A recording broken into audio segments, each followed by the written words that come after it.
Welcome to Sunday School at Cedar Lane United Methodist Church. This is the last of our 4 lessons using Joseph's life story as a basis for our discussion. Today we're reading from Genesis 45. For the second time, Joseph's brothers have come to Egypt for food. The trip didn't happen without some serious discussion between the brothers and their father concerning Benjamin needing to go with them. In the end, Judah promised to take care of Benjamin. If anything happened, Judah promised to take the blame. At their father's direction, they took gifts for Joseph and doubled the silver for the food that they were planning to purchase. They planned to return the purchase price for the first grain that they bought. When they got there, something very unusual happened. They were expecting to meet with Joseph before they saw him, he sent his steward and said, "Take him to the house. They're to have lunch with me." When they arrived there, they told their story of finding the silver each in the mouth of his bag, and they tried to return the silver to the steward.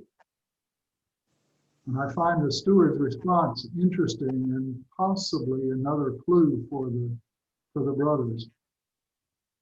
He says in verse 23 of chapter 43, "Don't be afraid. Your God, the God of your father, has given you treasure in your sacks.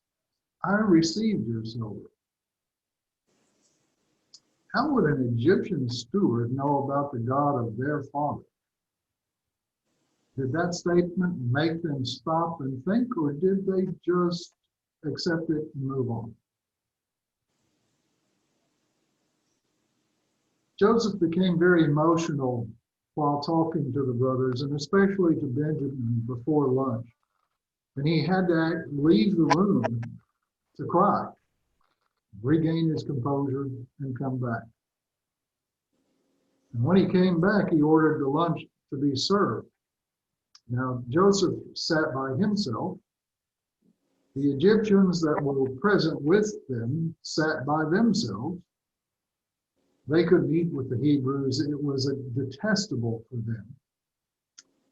Then the brothers were by themselves,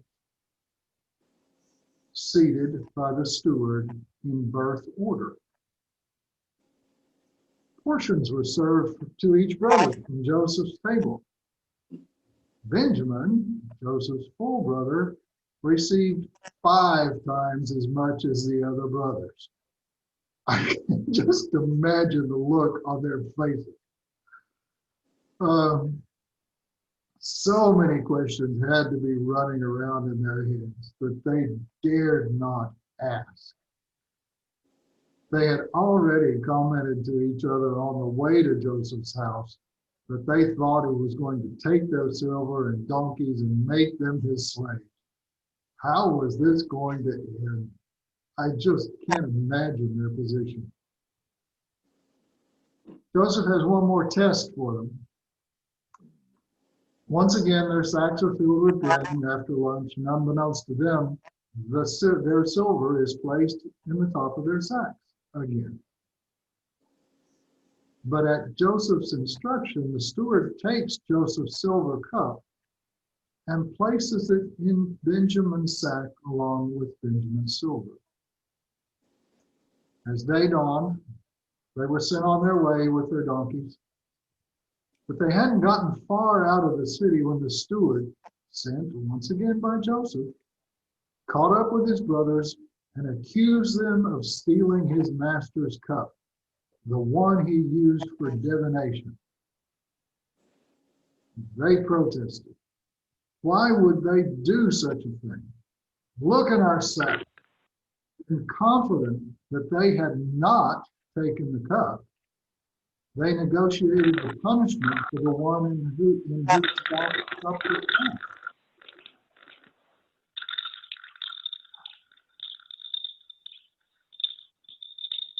Their proposal? Death for the one and slavery for the rest. Oh my goodness. Well, the steward comes back with a counter proposal and says, no, it'll be slavery for the one and freedom for the rest. From the oldest to the youngest, they opened each sack to check. And lo and behold, it was in Benjamin's sack, of course. The one Judah had promised to protect. Okay, so back to the city, back to see Joseph. And once there, Judah pleaded to be Benjamin's replacement, explaining that losing Benjamin would kill their father. Joseph now has the proof that he wanted, that his brothers had changed, and he can no longer contain himself. So, Crystal, with that, would you mind reading our first 8 verses? Sure. Then Joseph could no longer control himself before all his attendants, and he cried out, "Have everyone leave my presence." So there was no one with Joseph when he made himself known to his brothers. And he wept so loudly that the Egyptians heard him, and Pharaoh's household heard about it. Joseph said to his brothers, "I am Joseph. Is my father still living?" But his brothers were not able to answer him because they were terrified at his presence. Then Joseph said to his brothers, "Come close to me." When they had done so, he said, "I am your brother Joseph, the one you sold into Egypt. And now do not be distressed and do not be angry with yourselves for selling me here, because it was to save lives that God sent me ahead of you. For 2 years now there has been famine in the land, and for the next 5 years there will be no plowing and reaping. But God sent me ahead of you to preserve for you a remnant on earth and to save your lives by a great deliverance. So then, it was not you who sent me here, but God. He made me father to Pharaoh, lord of his entire household and ruler of all Egypt." Wow. Why would Joseph say, have everyone leave my presence?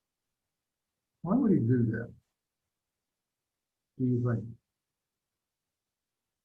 In essence, he kicked out all the Egyptians.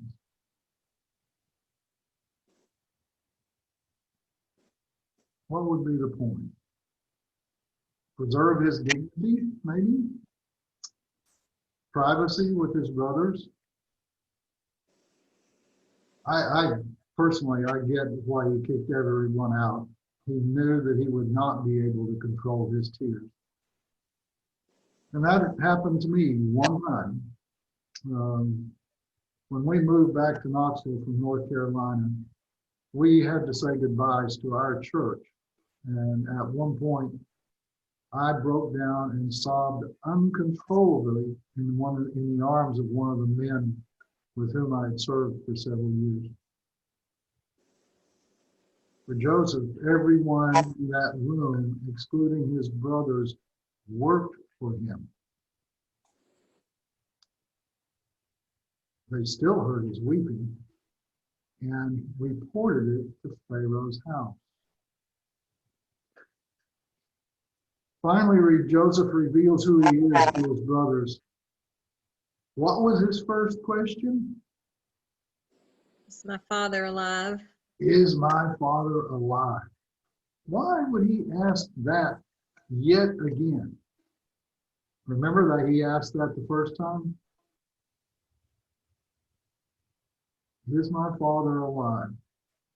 You haven't been playing with me, right? My father is still alive. So please tell me my father is still alive.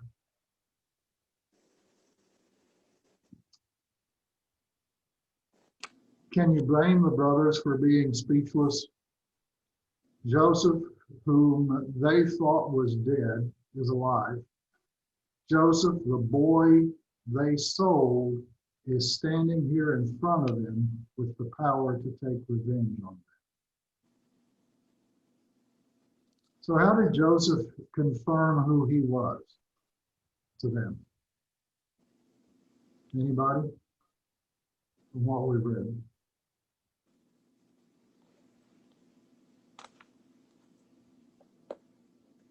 He just stated that they sold him.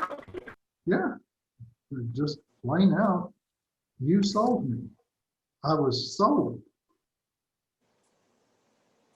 But he offered them comfort in the same statement. He said, but God was in it. Right? Good thing he didn't carry a grudge. God was in it. He sent him ahead to save them. Now, I'm not so naive that I don't think that Joseph didn't have to deal with a great deal of resentment and anger toward his brothers. Who in the world could understand what happened to him, especially at 17? But with time and continuing to see God faithfully move in his life, he began to get perspective on what had happened, and especially after he became ruler. The brothers, on the other hand, have had to carry a very heavy load of guilt for the last 22 years. It would have been a secret guilt, shared between the brothers through a look or a quiet conversation whenever after their father had brought up Joseph. And for me, the only way to remove guilt is forgiveness. We know that our sins are forgiven because of the sacrifice that Jesus made. We lay all of the weight of our guilt at his feet and receive forgiveness and reconciliation. Joseph reassured his brothers that he was not carrying resentment toward them. His perspective was that God had done the sending, not them.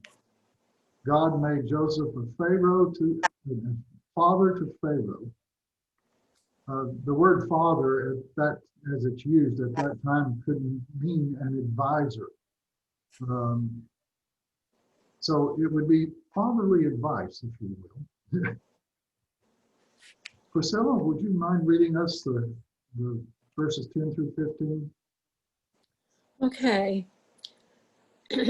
You shall live in the land of Goshen and be near me, you, your children and grandchildren, your flocks and herds and all you have. I will provide for you there, because 5 years of famine are still to come. Otherwise, you and your household and all who belong to you will become destitute. You can see for yourselves, and so can my brother Benjamin, that it is really I who am speaking to you.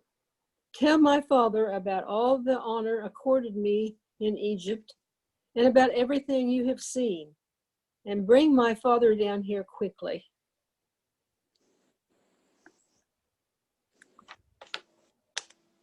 I love this. The situation is the famine's going to last 5 years more. Basically, he says to them, hey,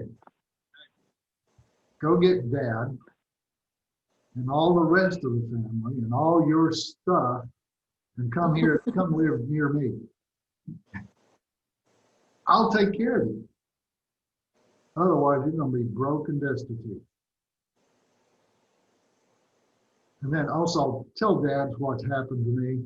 You know, tell him my situation, how God's been good to me, honored me. And then there are hugs and tears, especially for Benjamin, and then for all the brothers. And then note that then they talk.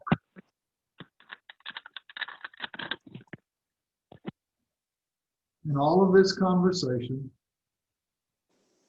only Joseph has spoken.